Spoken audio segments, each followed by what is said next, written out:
Hey guys, how's it going? I am Danconia and welcome back to the Overwatch League Roundup. Yes, we've had our final week of Stage 2. The playoffs are gone. Well, for you guys anyway. For me right now, I'm recording this before the playoffs have happened, because this is the regular part of the video, the regular stage results.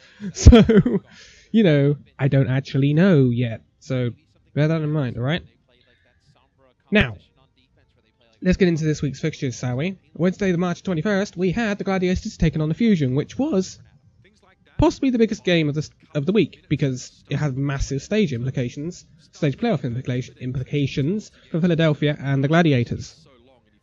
Philadelphia needed to win to stay in it. Gladiators, ideally, if they win, they secure it, right? Especially if they go 3-0, 4-0. Philadelphia win this 3-1 and keep their hopes alive, boys.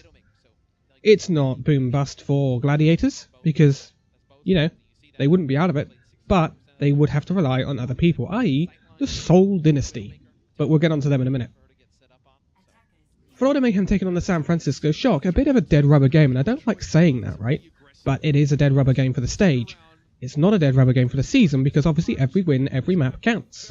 As we've seen in this stage, and yeah, every map counts.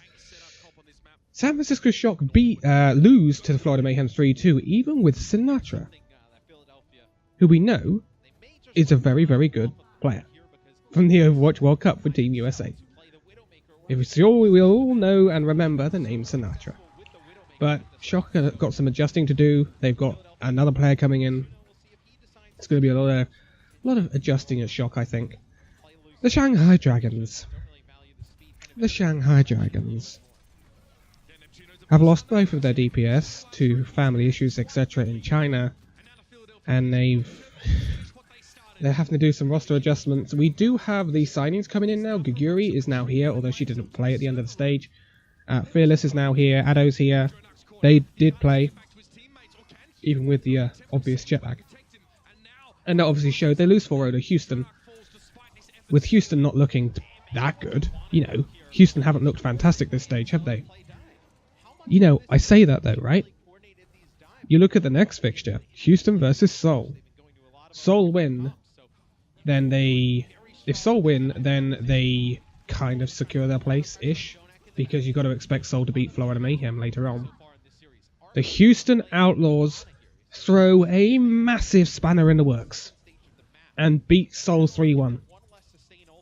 This puts the Fusion into 3rd, I believe, the Gladiators into 4th, and Seoul into 5th. I think. You know, I think. That's massive, right? That's absolutely massive. That's exactly what the Gladiators needed. But we still have other games to go, right? New York Excelsior taking on the Dallas Fuel. Now, yes, we've talked a lot about Dallas Fuel for the past few weeks. Yes, they're not a very good team right now. But this saw some changes. Now, if you've seen the video I did on Effects AMA on Reddit, then you will know that Seagull had been training his off-tank role. And in this game, they don't put Taimu on Winston. Taimu didn't even play. Mickey played the main tank role. And Seagull played Diva. Mickey on Winston, and Seagull on Diva. You had Rascal on Genji, you had Effect on his Tracer, and then you have Chips and Custer. This works. Absolutely works. And yes, they don't beat the NYXL, but they take them to a 5th map. NYXL beat Dallas Fuel 3-2. Much closer. And I'm telling you now, watching the game, Dallas Fuel, tiny adjustments, they would have won it. Easily. You know? And that could have thrown everything out, because New York Excel, with London's results later on, would have lost their top seed. Very interesting. And promising stuff for the Dallas Fuel at last, right? So moving on after that, we have the San Francisco Shock taking on the Boston Uprising. No surprises here that the Boston Uprising beat the Shocks 3-2, though, is closer than I expected it to be. I didn't really see this game, it was way too late for me, he says. We'll talk about the London game later on. So it's very interesting, but Boston look fairly strong, but they rely so much on Gamsu for their team. At the start of the stage, you didn't have Gamsu. Look what happened. They were pretty bad, right? And now all of a sudden they're picking up wins again. The Seoul Dynasty taking on the Florida Mayhem. This was a must-win game for Seoul. And ideally, they needed to 4-0 it. They win it 3-1, right? Which, okay, that's fine. That gets them back up into that third spot. And with Fusion taking on the Valiant afterwards, which is never going to be an easy game for the Fusion. But that's the result that Seoul needed. Then they have to rely on the Fusion to cock up, right? They needed the Fusion to lose. If Fusion 4-0 or 3-0 the LA Valiant, they are guaranteed their spot in the playoffs. It's 3-2 to the Fusion. What does that do to the standings? That means that Seoul are out of it.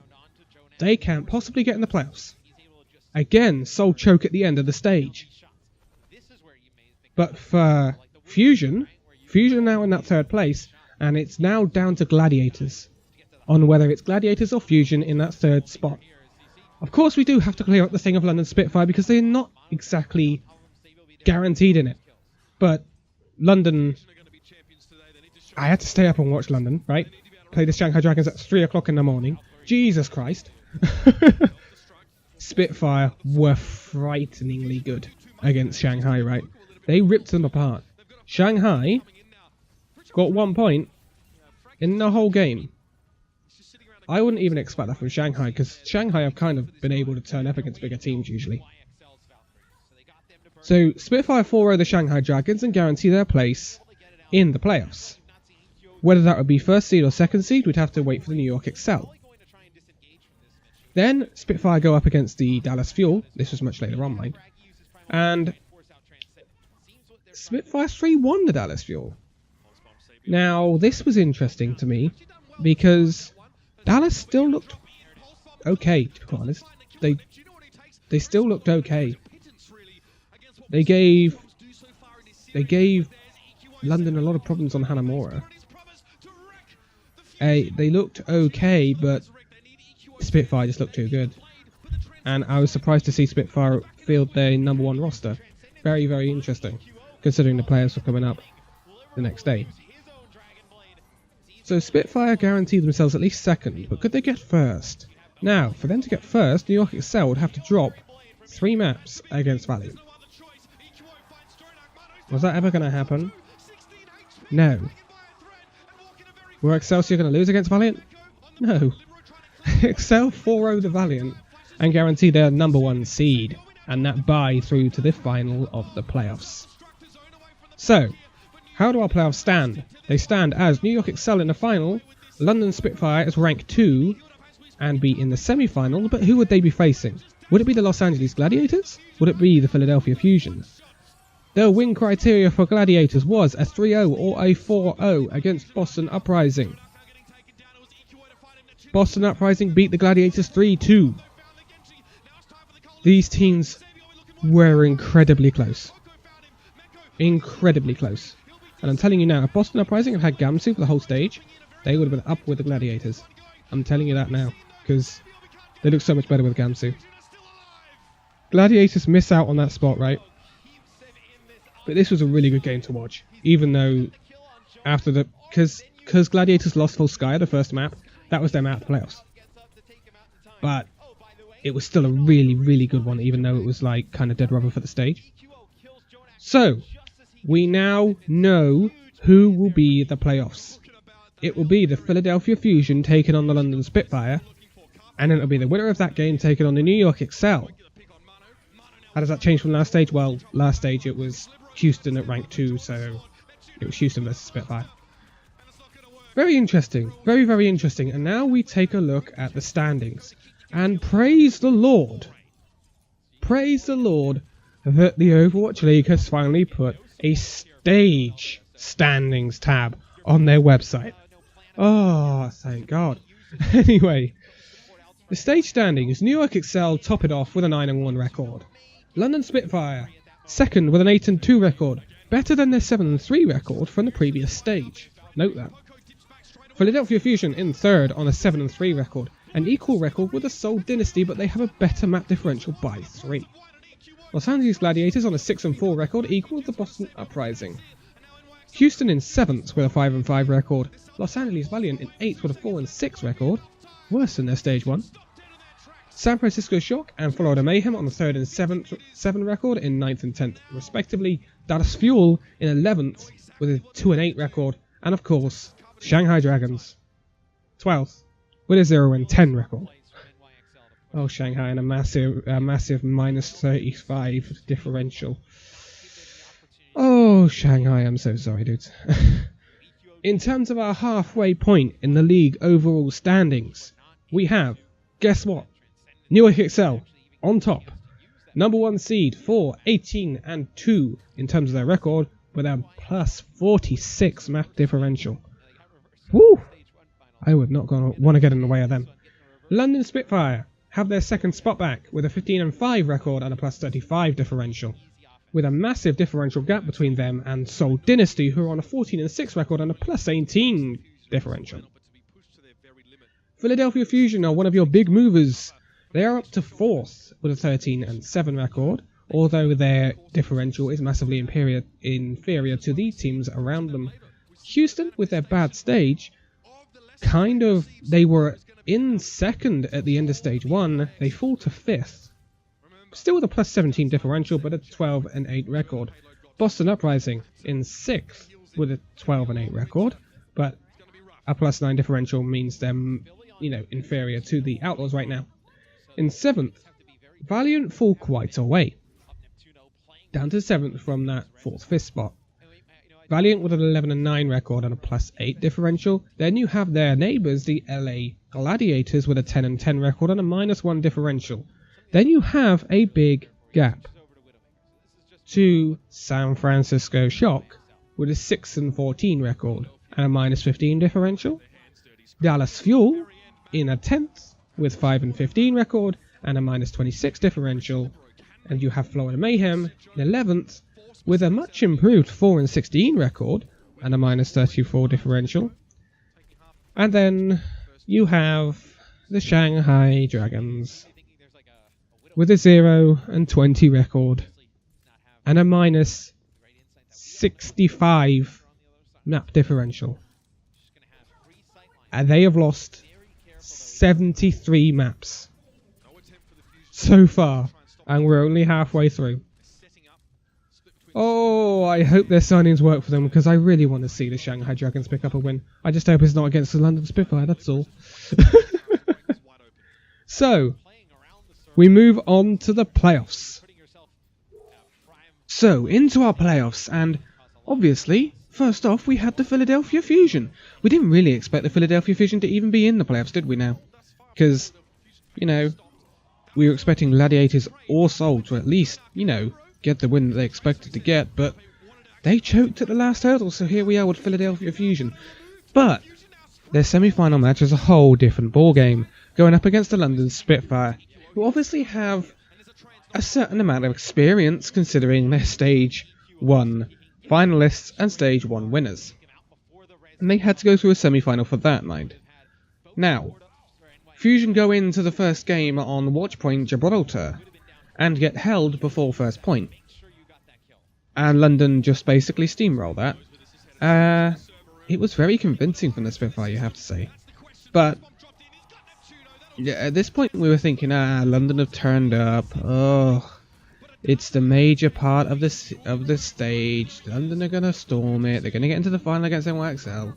And the next two maps were heavily in London's favour, Nepal and Hanamura, which London had looked very, very good on, right? Also, Fusion had looked very poor on these maps. If they lose these two maps, they lose the series. It's as simple as that. They beat London 2-0 on Nepal. That was a shock, right? But then they go and beat London 2-0 on Hanamura. And this was, massive.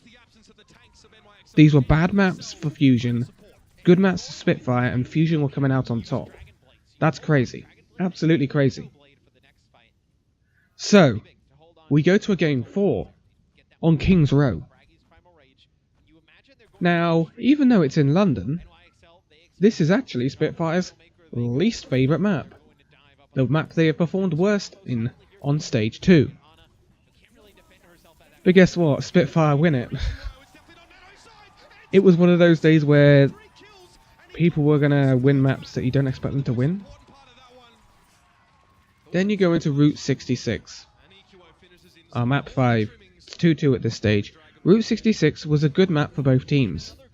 Slightly better for London because they hadn't lost on Route 66. Whereas Philadelphia had one loss on Route 66, funnily enough, to London Spitfire near the start of stage 2. And Fusion beat Spitfire 3-2 on Route 66 and pull off a shock. They get into that playoff final. Spitfire are not even able to get any money out of it, let alone defend their title. Massive. Absolutely massive. A big shock. And, you know, London were just second best on the day. That's all you can say. They weren't playing horrifically. They were just second best. Philadelphia Fusion pulled out some real big plays. Carpe popped off on Widowmaker. Absolutely popped off. Snillo as well on Tracer. As well as EQO. There was some big plays from Philadelphia to get themselves into the final. Now, moving on, we have our final, obviously. Now, a bit of an unexpected final, right? You have the Philadelphia Fusion going up against NYXL. Now, last stage, NYXL choked. They got reverse swept by London Spitfire. They were 2-0 up at half time, remember? Now, this is where it gets very interesting. Game 1, Route 66. Philadelphia Fusion coming off the back of just playing Route 66. They've warmed up, they're brilliant, right? They beat NYXL 2-1 on Route 66. All of a sudden we're thinking, okay, right. Long way to go yet. Next up is Control on Lijiang Tower. Fusion beat Excel 2-1 on Lijiang Tower. And there was some interesting hero picks coming out as well. We saw more Ryan Zarya comps as well, which is really interesting. A lot of Sabiorbi Roadhog. And at half time, it's Philadelphia Fusion 2, NYXL 0. All of a sudden we're thinking, one map and Fusion win this. One map and they're stage 2 champions here. Excel have to pull this out of the bag massively. So we go into Volskaya. And suddenly, everything changes. Philadelphia get full held on Volskaya. Excel take it 1-0. All of a sudden Excel are back in it. Although, they still can't drop a map now. We go into Hollywood. Hollywood was anyone's game. Up until Fusion get held in, I want to call it a streets phase. It's not a streets phase of Hollywood because that's King's Row. But the second point, they get held before the second point of Hollywood. And Excel take it 2-1. Now we're starting to think Excel are starting to find their stride. And remember, obviously, Philadelphia had played directly before this a 5-match set against London Spitfire. And the final game, we go back to Gibraltar, where we started, at the semi-final. And Fusion almost get full held. Almost. Then they almost get held at second point. Almost. They finish halfway between point 2 and 3. NYXL have their win condition Reach that point, you're Stage 2 champions. Don't reach it, Fusion are Stage 2 champions. By Joe, NYXL do it. NYXL have their Stage Champions title. That possibly they should have got last stage, considering the position they were in.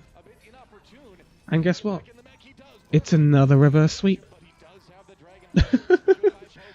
Is this going to be a thing in the stage finals? Are we going to see reverse sweeps?